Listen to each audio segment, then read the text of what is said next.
नमस्कार, मैं प्रभाकर मोरे। आप सभी का मेरे चैनल पर बहुत बहुत स्वागत है।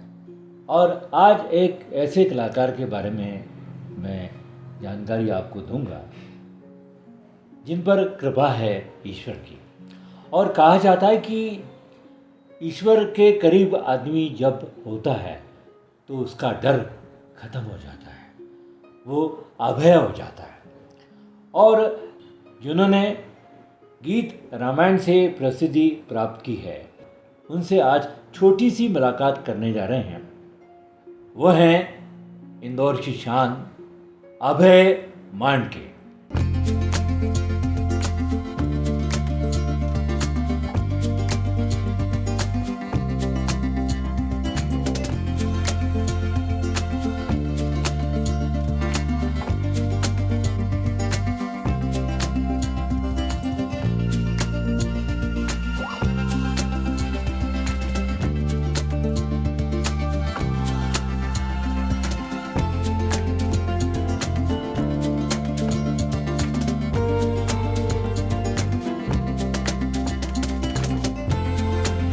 अभय जी, आपका मेरे चैनल पर बहुत बहुत स्वागत है। नमस्कार। आपके जीवन की शुरुआत और आज आपके कला की शुरुआत के बारे में तो हम जानकारी प्राप्त करेंगे, लेकिन उससे पहले मैं जानना चाहता हूँ कि आपको जो अभी श्री श्री रविशंकर फाउंडेशन द्वारा जो पुरस्कार मिला, उसके बारे में बताएं। पहले तो आपका स्वागत करता हूँ। प्रभाकर मोरे, मतलब किसी भी कलाकार का मेरे हिसाब से सपना रहेगा कि प्रभाकर मोरे जैसा व्यक्ति उनका साक्षात्कार ले। क्योंकि प्रभाकर मोरे को मतलब बोलते ना कि जिसको व्यक्ति को दो तरह का सौंदर्य होता है। एक होता है जाणीवेतलं सौंदर्य, एक होता है नेणीवेतलं सौंदर्य। मतलब जिसको मालूम नहीं होता कि वो क्या चीज़ है, ऐसे हमारे प्रभाकर मोरे नेणीवेतलं सौंदर्य कहलाता है ये। और मैं प्रभाकर जी का ही सूत्र आगे पकड़ता हूँ।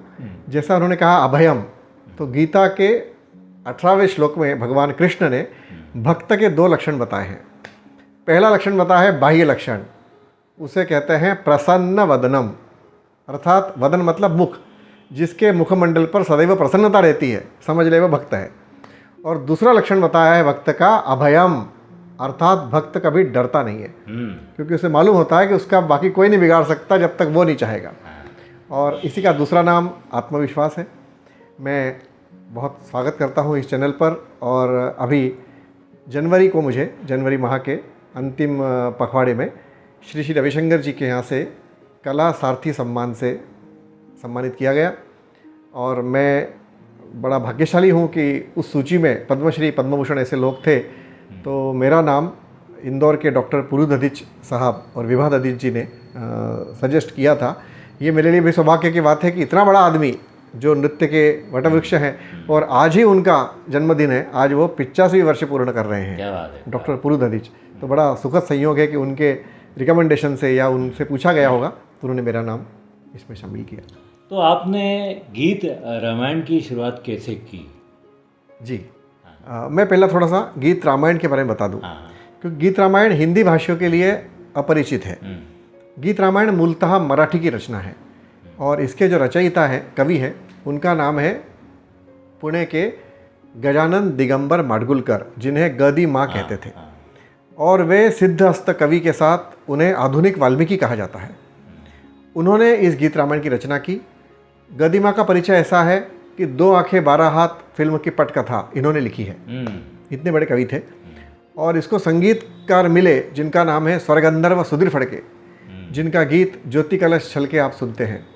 ऐसे 2 हिमालयी उत्तुंगों की यह रचना जो गीत रामायण कहलाती है, आकाशवाणी पुणे केंद्र पर रामनवमी 1 अप्रैल 1955 से 19 मई रामनवमी 1956 तक चली।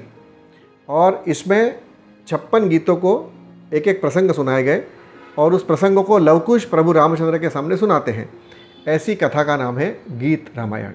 तो आपने पहला कार्यक्रम गीत रामायण का कब और कहाँ दिया? जी, इस गीत रामायण की लोकप्रियता इतनी है कि देश की 37 भाषाओं में इसके अनुवाद हुए। तमिल में, तेलुगु में, मलयालम में, इंग्लिश में। केवल हिंदी के अनुवाद मेरे पास 13 लोगों के उपलब्ध हैं। और मुझे गीत रामायण का अनुवाद गाने का सौभाग्य ऐसा मिला कि मैं ग्वालियर का रहने वाला हूँ और मेरे घर के पास ही इसके अनुवाद करता रहते थे। उनका नाम था पंडित रुद्रदत्त मिश्र। उन्होंने 1976 में इसका अनुवाद किया। तब मेरी उम्र 9-10 वर्ष की रही होगी और मैंने पास से देखा है कैसे हुआ है। और अनुवाद इतना सशक्त हुआ है कि खुद मूल कवि ने अनुवादकर्ता को ऐसा कहा है कि मैं समझ नहीं पा रहा हूँ, मैंने आपका अनुवाद किया है कि आपने मेरा अनुवाद किया है। इतनी सशक्त अनुवाद के साथ ये गीत रामायण की कथा। अब ऐसा है मोरे साहब, शक्कर के बारे में बात कितनी भी की जाए, जब तक शक्कर मुंह में नहीं डाली जाए तब तक समझ नहीं तो आएगा। आप कुछ हमारे श्रोताओं के लिए पेश जी जी जरूर। तो मैं गीत रामायण की एक झलक आपको गाकर सुनाता हूँ। क्या बात है, क्या बात है, बहुत बढ़िया। आपने शास्त्रीय संगीत की शिक्षा और कहाँ से प्राप्त की?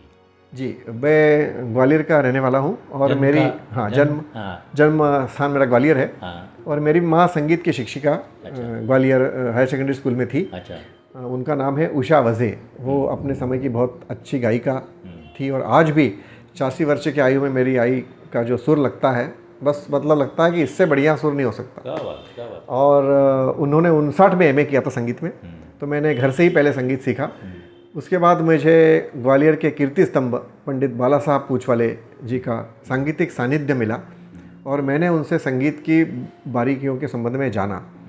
मूलतः मैं तबला वादक हूँ और तबले में मैंने संगीत अलंकार किया है, जिस पर मुझे स्वर्ण पदक मिला है। और तबला सीखा मैंने ग्वालियर के पंडित माधव उमड़ेकर जी से, जो उत्तम तबला वादक थे। ऐसे 2 महर्षियों से मेरा सानिध्य मिला और फिर मैंने संगीत की शिक्षा प्राप्त करते करते संगीत को जानने समझने का प्रयास किया। और जैसे कि कहावत है, देखा, परखा और फिर सीखा, इसको हम संगीत सीखना कहते हैं। तो कितने कार्यक्रम आप कर चुके हैं? अभी तक गीत रामायण के कार्यक्रमों की संख्या मैं जन्मदिन से जन्मदिन तक गिनता हूँ, मतलब लिख के रखता हूँ। अच्छा। तो अभी तक कार्यक्रम है 4103। अभी ये लेटेस्ट 10 तारीख को था, 11 तारीख को जो देवास में गीता भवन में, वो मेरा मराठी, हिंदी और अंग्रेजी। अंग्रेजी गाता हूँ, झलक, एक संस्कृत गाता हूँ, तमिल गाता हूँ। तो देश विदेश सब दूर, Mauritius, Dubai. Mauritius Ramayan centre है, वहाँ उन्होंने मेरा कार्यक्रम रखा। अच्छा। और चूंकि हिंदी अनुवाद होने की वजह से हिंदी भाषियों तक वो पहुँचता है, क्योंकि हिंदी में राम कथा मतलब नाम से कोई चीज़ नहीं है। उनको हनुमान चालीसा या सहकीर्तन पता है, लेकिन जब वो ये गीत रामायण सुनते हैं, जैसे इसका अयोध्या का वर्णन है, शरयू तट सवरी अयोध्या मनु निर्मित नगरी, उस विशाल नगरी के भीतर बने मध्य में मार्ग समांतर, तो हिंदी भाषा को लगता है कि कितना सुंदर चल रहा है। और चूंकि इसका कवि 2 आंखें 12 हाथ फिल्म का पटकथा लेखक था, तो मामूली का काम था नहीं। तो ऐसे और संगीत में फड़के साहब ने 56 गीतों को 56 रागों में बनाया है। ऐसा यह संगीत से समृद्ध गीत रामायण। तो आपको कौन सा प्रसंग सुनाने में आपको आनंद मिलता है? क्या हुआ है मोरे साहब, आपने पूछा इसलिए बता रहा हूँ कि राम कथा मैं पिछले 40 साल से गा रहा हूँ।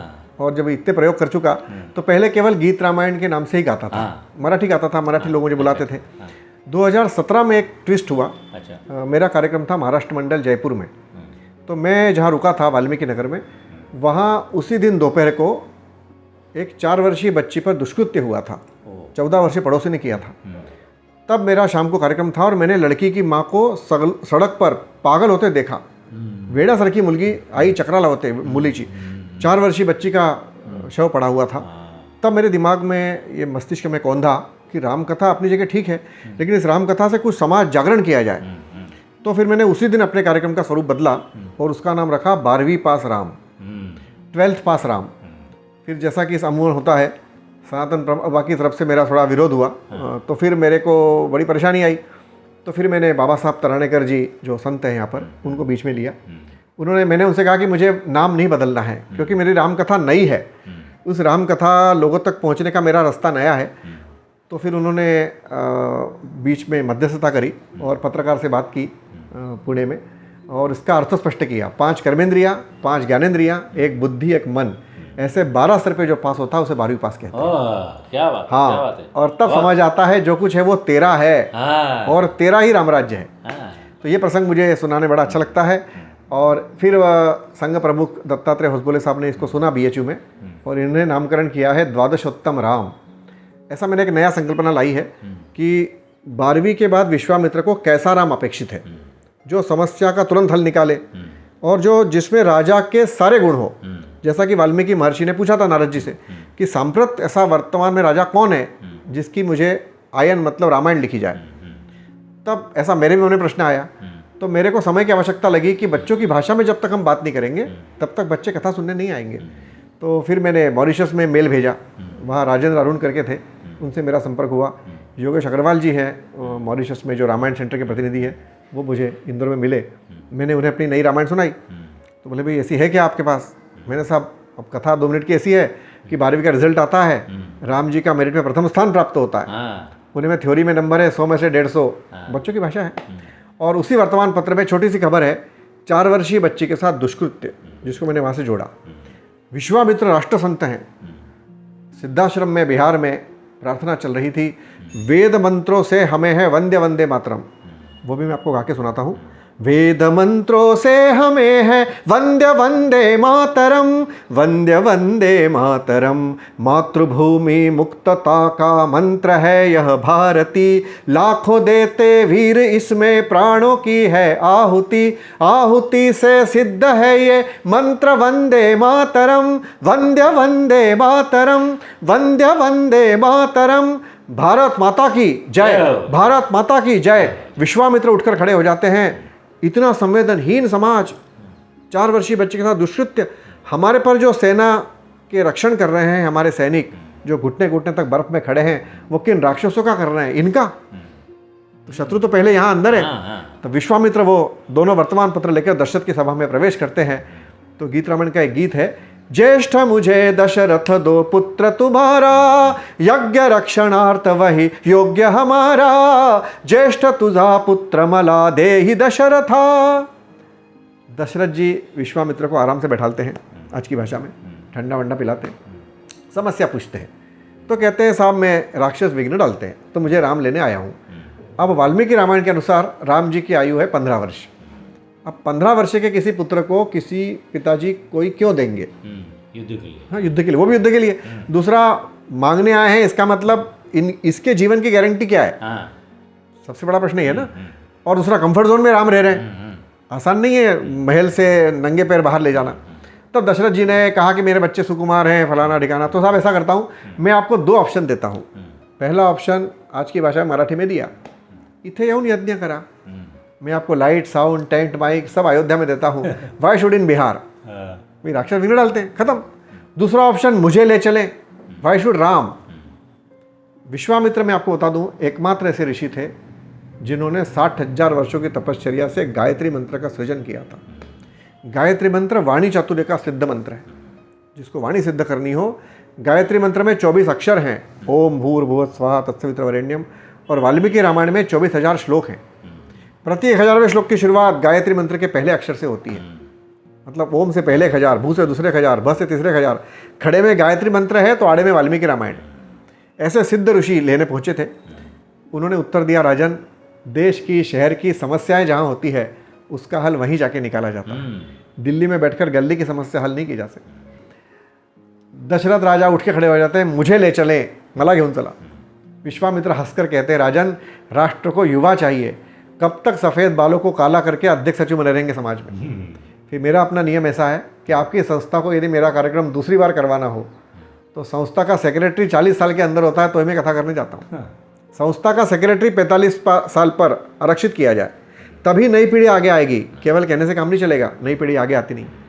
और अंत में विश्वामित्र राम जी को अपना पैकेज देते हैं। आजकल पैकेज का ज़माना है कि मेरी कंपनी में पुरुषार्थ है, पराक्रम है, नाम है, दाम है, तर्जनम यमदूता नाम, यमदूतों को तर्जनी दिखाने की ताकत मेरे पैकेज में है।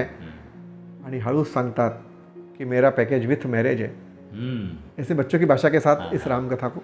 आपने जो गीत रामायण की शुरुआत की जी, पहला कार्यक्रम कहाँ किया? पहला हमारे ग्वालियर में एक अप्पा काळे हुआ करते थे। अच्छा। संस्कार, राष्ट्रीय बाल संस्कार मंडल, हम छोटे छोटे हुआ करते थे। तब तो केवल गीत रामायण गाते थे।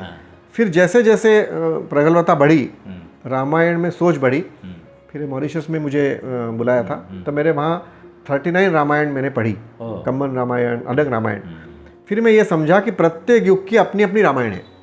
वाल्मीकि जी ने तो एक राम तत्व को आदर्श मानते हुए एक रास्ता बता दिया, राम।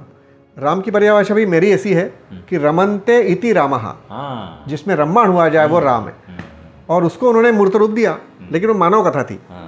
और वही तत्व जब आकर्षण करता है साधना से, रियाज से, तब वो बन जाता है कृष्ण। राम तत्व ही कृष्ण में बदलता है। सादी भाषा में गुलाब का पौधा राम है, उस पर खिला हुआ गुलाब कृष्ण है। और जब वो दूसरों का हित करे या अपने आप को समाज के लिए समर्पित करे, तब वो बनता है हरि। तो मंत्र बना राम कृष्ण हरि। हाँ, गीत रामायण के पहले आप संगत कलाकार के रूप में भी काम करते रहे और शासकीय नौकरी में भी आप हैं जी। तो ये सारा काम कैसे होता था? हाँ, ये भी अच्छा प्रश्न पूछा आपने। मैंने प्रभु की कृपा से MSc किया है केमिस्ट्री में, इंजीनियरिंग केमिस्ट्री ग्वालियर से 91 में। संयोग ऐसा हुआ कि उसी वर्ष रेल मंत्री श्रीमंत माधवराव सिंधिया जी के यहाँ पुत्री विवाह निकला। तो उन्होंने मंगलाष्टक प्रस्तुति के लिए मैं और एक माधव भागवत हमारे मित्र हैं, उनको आमंत्रित किया। तो मैं तबला संगत करता था, तो हमने इसे 8 स्टेंजे में बड़ा सुंदर मंगलाष्टक बना था, उस पर मैंने तबला संगत की थी। तब सिंधिया रेल मंत्री हुआ करते थे। तो उन्होंने चूँकि एजुकेशन भी अच्छा था और उन्होंने फिर रेलवे में कल्चरल कोटे में मेरा अपॉइंटमेंट करवा दिया था। तो ये मुझ पर बड़ी कृपा रही ईश्वर की कि ऐसा मैं रेलवे में आया और तब से और आसान काम हो गया मेरा। आपके जीवन में गीत रामायण से क्या परिवर्तन आया? हाँ, गीत रामायण से परिवर्तन ये आया कि समाज में नीति मूल्यों के पुनर्स्थापन कैसे किया जाए। समाज में नीति मूल्य कैसा है, अब वर्तमान में जो समाज जा रहा है, ढल रहा है, अब मैंने एक रामायण में सूत्र डाला है जिस पर मुझे अभी डॉक्टरेट की उपाधि प्राप्त हुई है। वो मैंने एक सूत्र ऐसा डाला कि शिवधनुष्य वही उठा सकता था जो जीवन भर एक पत्नीव्रत रह सकता था। ये सामान्य बात नहीं है। शिवधनुष्य उठाना आसान था, लेकिन शिवधनुष्य के नीचे नोटिस बोर्ड लगा था, कायेन वाचा मनसे इंद्रेन वा बुद्ध्यात्मना वा प्रकृति स्वभावा। काया से, स्वभाव से, वाचा से भी आप दूसरी पत्नी का स्मरण नहीं कर सकते। इसलिए क्या हुआ, बाकी सब योद्धा के रुक गए क्योंकि वो पहले से विवाहित थे। उस समय बहुविवाह प्रथा हुआ करती थी। तब राम जी को विश्वामित्र ने कहा कि शिवधनुष्य उठाना आसान है, लेकिन ये आपके अलावा कोई नहीं उठा सकता। बोले क्यों? क्योंकि उसमें जो एक शपथ का प्रॉमिस है कि आप दूसरी पत्नी का स्मरण नहीं कर सकते। और इसका रेफरेंस मैंने कहाँ लगाया कि जब महादेव ने गंगा धारण की तब पार्वती देवी कोप भवन चली गई। महादेव ने जाना काय झालं, म्हणे तुम्ही दुसरं लग्न केलं, दूसरा विवाह कर लिया, मेरे लिए सौतन ले आए और उसे सिर पर बैठा के रखा गंगा को। तब महादेव बोले कि नहीं, मैंने केवल गर्वहरण किया। सखन घटा छाई हिमगिरी पर करत शुर डमरू शिव धारे, गंगा अवतरण हेतु आज शिव बिनत करत भागीरथ ठाड़े। गंगा अवतरण कथा है। तब पार्वती ने कहा कि उठाइए शिवधनुष। तो शिवधनुष was the criteria of that phenomena. ऐसा करके मैंने इस रामकथा को नया रूप दिया कि नीति मूल्य कैसे स्थापन किया जाए, ये मेरे मन में परिवर्तन लाया गया और मैं इससे प्रचार करता हूँ। इसकी जो दक्षिणा होती है उसमें मैं तंबाकू, पान, बीड़ी के पैकेट मांगता हूँ। ऐसे अभी तक 65 लोग छोड़ चुके। मेरी कथा के अंत में काक भुसुंडी पूछते हैं गरुड़ महाराज से, कथा कशी वाटली, कथा कैसे लगी? गरुड़ समझ जाते दक्षिणा चाहते हैं। तब मैं कहता हूँ मैं भी दक्षिणा चाहता हूँ, लेकिन राम आपके जीवन का अमंगलहारी है, मंगल भवन अमंगलहारी, और व्यसन आपके जीवन का अमंगल है। आज रामगंगा आपके द्वार पर आई है, इससे बढ़िया अवसर दोबारा नहीं आएगा। और ऐसे अभी तक 65 लोग, अभी लेटेस्ट हमारी कॉलोनी में ही मतलब वो व्यक्ति ने तो सच्ची उन्हें डाली तंबाकू, गया में एक विधायक साहब ने डाली, और मल्टी के वहाँ एक झोपड़ी में एक बाई रहती थी, एक महिला, वो भी बोली कि मैं अपनी तंबाकू ले आती हूँ। मैंने आरती रोक के रखी जब तक वो महिला नहीं लाई। यहीं पीछे वैशाली नगरी घटना है। उस महिला ने भी अपनी तंबाकू का आरती में डाला। ये समाज में अच्छे कामों का एक सिलसिला है। तो आपको लगता है कि समाज में परिवर्तन लाने के लिए संगीत, रामायण और दूसरे जो शास्त्र हैं उनका पठन पाठन और उनके विचार को फैलाना चाहिए और समाज में परिवर्तन अवश्य आएगा? आता है, बिल्कुल आता है। सही बात आपने मुद्दा उठाया कि जो हमारे शास्त्र हुए, रामायण हुए, महाभारत हुए, देखो महाभारत हमारे अंदर रोज चलती है।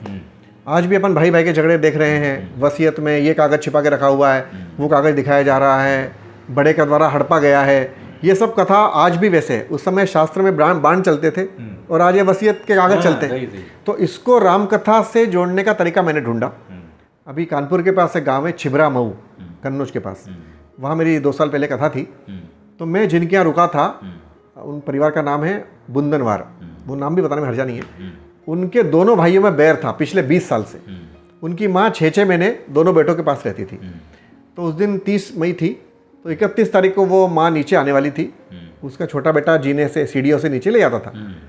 तो हम लोग खाना खा रहे थे, तो उसकी माँ को कुछ आंसू आ गए मुझे देख के। मैंने क्या हुआ कि मान के साहब क्या बताऊँ, कल से मैं नीचे रहूँगी 6 महीने और मेरे दोनों बेटों में बैर है 20 साल से, और मेरे से ये दिन दिखा नहीं जाता। इनके आपस के बेटों के बेटे अब बड़े हो गए हैं, वो एक दूसरे की पहचान भी नहीं दिखाते, सगा खून का रिश्ता। मैंने ताव में उन्हें कह दिया कि मेरी आज कथा हो जान दे, कल से ऐसा अवसर नहीं आएगा। और दोनों भाई सामने में मिले बैठे थे, उनका नाम था अजय विजय। मैंने राम कथा में ऐसा कहा, जैसा आपने सवाल पूछा कि समाज में क्या परिवर्तन होता है, मैंने ऐसा कहा कि राम कथा सौतेले भाई की सौतेले भाई को जायदाद देने की कथा है।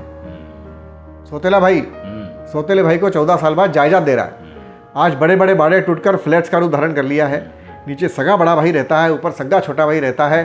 क्या हजारों वर्षों की भारत की ऋषि मुनि की तपश्चर्या भारत का ये दिन देखने के लिए थी, और हमें मालूम है कि सब कुछ यही रह जाने वाला है। क्षण भंगुर सब जगत बसारा, बचा कुचा कोरोना ने भी सिखा दिया है। और अंत में एक बात कही मोरे साहब कि बड़ा भाई उसे कहते हैं जो जायदाद का बड़ा हिस्सा छोटे को दे सके। तो काय का बड़ा, और काय का बड़ा कहते बराबर वो बड़ा भाई उठ के खड़ा हुआ।